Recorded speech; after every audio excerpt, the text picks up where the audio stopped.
Ассалаумағалейкум құрметті достар, сіздермен мәлімет арнасы. Бүгін біз сіздермен сүт өнімдері жайлы және де сүт ағзаға қалай әсер етеді, ол қандай аурулардың алдын алатын жайлы және де зиянды тұстары жайлы айтып өтетін боламыз. Олай болса, біз бастаймыз. Сүттің тарихына келер болсақ, 10-11 мың жыл бұрын адам баласы сүтті алғаш пайдаланды, ал сиыр сүтін 9 мың жыл бұрын қазіргі Түркия жерінде пайдаланған. Ғалымдар әлемде ең ұзақ жасайтын тауық алқының сыртын зерттей келе, олардың бас ас мәзірі сүттен құралатынына көз жеткізді. Яғни тек айран, қаймақ, ірімшік деген секілді табиғи өнімдерді олар көп пайдаланады. Африка құрлығының күншығысын мекен еткен адамдардың да сүтті көп пайдаланғаны үшін жүрек қан тамыр ауруларына жиі шалдыға бермейтіндігі дәлелденіп отыр. Бұл қызықты дерек. Нақты дәйектерге сүйенер болсақ, сүт өнімінде тірі ағзаның дамуына, өсуіне керекті заттардың 200-дей түрі кездеседі екен. Ол заттар жалпы атап өтетін болсақ, белок, май, минералды тұз және де басқа да дәрумендер. Біз атап өткен заттар адам ағзасына пайдалы екені рас, ол және де медициналық тұрғыда дәлелденген. Көпке белгілі орыс ғалымы Павлов адам пайдаланатын тамақ түрлерінің ішінде сүттің орны орасан екенін басып айтып кеткен. Оның күнделікті тәжірибеден бөлек медицинаның өзі қуаттайды. Көпшілігіміз сүттің жеңіл әрі бойға жұғымды өнім екенін мойындаймыз. Сол сияқты ас қорыту мен жүрек қан-тамыр жүйесінде сырқаты бар жандар пайдаланса құба-құп. Табиғатты өзі беріп тұрған өнімдердің ішіндегі ең ерекшесі ол сүт деп атайды ғалымдар. Кей ғалымдар өз жазбаларында сүтті өмір шырыны, денсаулықтың қайнар көзі деп атай келе, құнары жағынан сүтке тең келетін өнім жоғын, ол көпшілігін алмастыра алатын, ал сүттің орнын ешқандай тағам баса алмайтыны туралы айтып кеткен. Еңкейген қарттан еңбектеген балаға дейін пайдалы екендігі барлығымызға аян.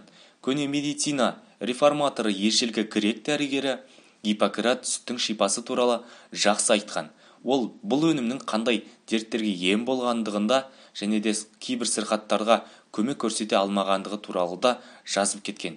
Сол сияқты әр мал сүтінің өзіне тән қасиетін де айырып көрсетеді. Мәселен, ешкі мен бие сүті омырау дертіне дәрі болса, сиыр сүті құяң мен қан аздыққа ем.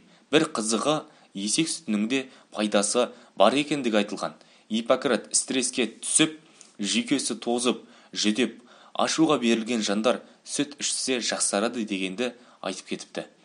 Сүт турасында атақты ғалым Ибн Сина өзінің дәрігерлік ғылым қағидасы кітабында сөз қозғайды. Ол аталмыш еңбегінде сүттің кәрі мен жасқа бірдей ортақ ас екенін, әсіресе жасы егде кісілерге таптырмас өнім екенін жазған. Қызығы, араб елдерінде аты мәшһүр болған ғалым есек пен ешкі сүтінің де шипасын айтып, оларға тұз не бал қосып ішу керегін бұйырады. Италия мемлекетінде де біздің заманымызға дейін 3 ғасырларда осы сүт өнімінің ерекше пайдалы екендігін ғалымдар айтып фактілермен қорғап дәлелдеп кеткен. Сүттің тағы бір пайдасы туралы орыс ұлтынан шыққан терапевт дәрігер атақты ғалым Боткин өзінің жасаған зерттеулеріне сүйене отырып, сүттің жүрек пен бүйрекке таптырмас ем екенін жазады және де балалардың ішек жолдарының ауруына ешкі сүтін пайдаланып, ол керемет нәтижелерге қол жеткізген. Сонымен қатар өкпесінде кінәреті бар науқастарға пайдаланғанда көптеген адам сенгісіз нәтижелерді көріп, жалпы сүтте сілті реакциясы болғандықтан асқазанында қышқылдығы жоғары жандар ішкені жақсы деп диагноз қойды. Сүттің қасиеті мұнымен тоқтап қалмайтынын дәлелдеген дәрігер аллергиясы, темірткесі, демікпесі, безгегі бар жандардың құлан таза айығуына осы өнімді пайдаланыпты. Айтпақшы, ешкі сүті шипа деген сөзді жиі естіп жүрміз. Негізі қой сүті де одан қалыс қалмайды екен. Бірақ дегенмен дүние жүзінде ең көп қолданылатын сүт ол әрине сиыр сүті. Қазақ ас мәзіріндегі сүт өнімінің орны ерекше екенін білеміз, өйткені қазақ тарихында жалпы көшпелі шаруашылықта өнімді өте көп пайдаланған және де пайдалану жағынан алдыңғы орындағы елдердің бірі болып саналамыз. Бүгінгі сүт өнімі жайлы, жалпы сүттің пайдасы және де зияны жайлы Ақпараттар ұнаған болса лайк басып қолдап қойыңыздар. Каналға жазылып, қоңыраушаны басып қоятын болсаңыздар, келесі шыққан қызықты видеолар бірден сіздерге қосылып келетін болады.